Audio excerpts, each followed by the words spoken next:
Let's come to this now. Well, for many, it's a daily struggle just to survive. And fuel price increases and the loss of income due to the lockdown are not making things any easier. Our reporter, Lindo Guhlekulu, is speaking to people around Johannesburg this morning just to see how their pockets are coping. Lindo, good morning, colleague. I'm sure it's not, an exciting day for most South Africans. I mean, this petrol price increase at the backdrop of loss of income is the last thing that many really needed. That's right, Tumelo, and in fact I think many South Africans wouldn't use the word coping when it comes to their finances because of the many challenges they've had because of the lockdown. But if I can just give you a picture, another petrol hike, and what you are seeing now is one of the petrol stations here in Johannesburg, and it doesn't look busy. It does seem that people had employed, in fact, that particular strategy of filling up their fuel tanks before the petrol hike was into effect here today at 12 a.m. But we're just moving around here, just trying to get a sense of how people are doing. It does seem that many of the people that are here today are those that are Uber drivers. And in fact, we did try to stop one of them to say, just wait a bit so that we can get a sense of how or what this means to you as far as these petrol hikes are concerned. But this is one of the petrol stations. Some people are filling up, but we haven't seen a lot of cars, in fact, in this morning of people coming to fill up their tanks. Baba, we asked you to just wait for us and give us a sense of how this petrol hike will affect you. But let's start here. It's been a tough year last year in terms of, the lockdown, all of the restrictions, and in many businesses. Just take us through how your business has been affected by the lockdown and the many restrictions.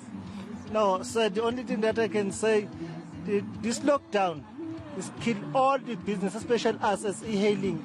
We are struggling since day one of lockdown. And since then, we never get anything being assisted by government. We're still waiting. Then now, last week, our president announced again another lockdown, level 3. Our business from there is dead. Nothing. Yeah. And you were telling me that, in fact, you wait at around these spots for about 2 hours before you actually get to get a customer. Yes, as I'm speaking with you, it's been 3 hours now, waiting any request. No request, nothing. Because of our client are scared of this disease there, corona. Uber, how they work. Yes. And then today it's a petrol hike. I see you just filled up, but just give me a sense of what this means for many businesses, including yours as an e-hailing driver. No, I think they didn't take it well because now we are suffering on top of suffering. Yeah, it's a double block now because now it's petrol. We're working for petrol, no customers, no income. We're working. We were awake maybe 5 o'clock morning, but because of now it's curfew 6 o'clock. Sure. Maybe you get one client in 5 hours. I don't think it's a good thing. You are also linked to eNCA? Of petrol, or is it? Because now we are suffering, as you see here. As you see now, probably I don't have sleep. I was paying only 60 rand because now I'm trying. Nothing.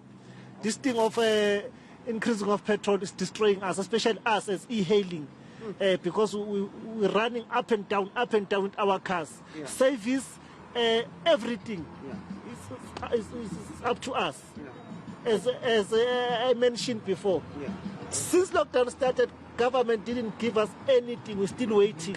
Okay, Baba. Thank you. Thank you so much for your time. Tumelo, one of the e-hailing drivers, saying that it's just been a difficult year, and with this petrol increase, it's definitely going to get worse, saying that they wait for about 3 hours for one customer, and with the curfew in effect, you'd understand that they're already operating in limited hours. So that's the reality, that's the situation we're getting from this particular petrol station in Johannesburg. Yeah, and Lindo, as you're having the conversation, I kept wondering about the commuters, even with public transport, if this will mean that taxi drivers and buses will need to increase their fees just to at least survive with this petrol increase. But we'll leave it at that. Thank you so much, colleague, for this update.